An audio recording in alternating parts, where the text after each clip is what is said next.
आणि या संपूर्ण जिल्ह्यातल्या भंडारी समाजाने एक माझ्याकडे मागणी केली होती आणि ती मागणी होती दानशूर भागोजी शेठ गिरांचा पुतळा आणि स्मारक हे रत्नागिरीमध्ये झालं पाहिजे। पावसामुळे फक्त त्या स्मारकाचं उद्घाटन राहिलेलं आहे। पाऊस संपल्यानंतर मुन्ना शेठ तुमच्या सगळ्यांच्या उपस्थितीत देशातलं पहिलं भागोजी शेठ गिरांचं सगळ्यात मोठं स्मारक जर कुठं असणार आहे तर ते रत्नागिरीमध्ये असणार आहे। एवढी चांगली विधायक कामं ही तुमच्या आशीर्वादानं माझ्याकडनं पार पडत आहेत। राजूगिरी बरोबर आहे ना? त्याच्यामुळं मला कोणाच्याही तुमच्या सल्ल्याची नक्कीच आवश्यकता आहे, पण उपऱ्याच्या सल्ल्याची आवश्यकता नाही। म्हणजे मामा तुम्हाला कळलं असेल, तुम्ही मला हक्कानं सांगा, मुन्ना शेठ तुम्ही मला सांगा, नाना तुम्ही मला सांगा, तुम्ही 4 उठाबशा काढायला सांगा, तुम्ही धावायला 100 मीटर सांगा, काय पळायला सांगा, सगळं करेन, पण मला उपऱ्याच्या सल्ल्याची आवश्यकता नाही आणि त्याच्या मार्गदर्शनाखाली काम करण्याची मला आवश्यकता नाही। आणि म्हणून मी सांगितलं, ज्या मतदारांनी मला निवडून दिलं त्याचा तुम्ही सत्कार केलेला आहे। त्यांनी जर मला निवडून दिलं नसतं 5-5 वेळा, परत का सांगावं लागतं, काही लोकांना जाणीव करून द्यावी लागते, 5-5 वेळा जर रत्नागिरीकरांनी मला निवडून दिलं नसतं तर या भाग्यशाली कार्यक्रमाचा साक्षीदार मी होऊ शकलो नसतो।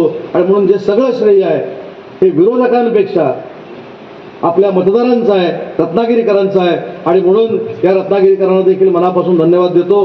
मी तर अनेकांना सांगितलं की आता कोणावर बोलूच नका।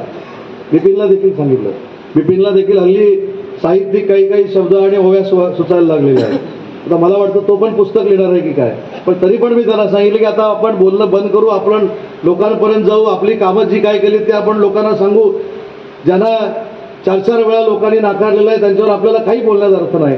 जर प्रमोद शेठ आपल्याबरोबर आहेत, जर अशोक शेठ आपल्याबरोबर आहेत, तर मुन्ना शेठ आपल्याबरोबर आहेत, जर नाना आपल्याबरोबर आहेत, जर पेडणेकर आपल्याबरोबर आहेत, जर समीर आपल्याबरोबर आहे, जर राजू आपल्याबरोबर आहे, जर अण्णा आपल्याबरोबर आहे, तर बाकी कोणाची काळजी करण्याची काय आवश्यकता आहे असं शिवसेनेच्या पदाधिकाऱ्यांनी वाटून घेऊ नये। आपण एक संघपणानं त्या रत्नागिरीच्या विकासाची जी संकल्पना आखलेली आहे ती संकल्पना पूर्ण करण्यासाठी प्रामाणिकपणानं काम करू आणि ते प्रामाणिकपणानं काम करू हा मामा शब्द मी तुम्हाला विठ्ठल मंदिरात देतो।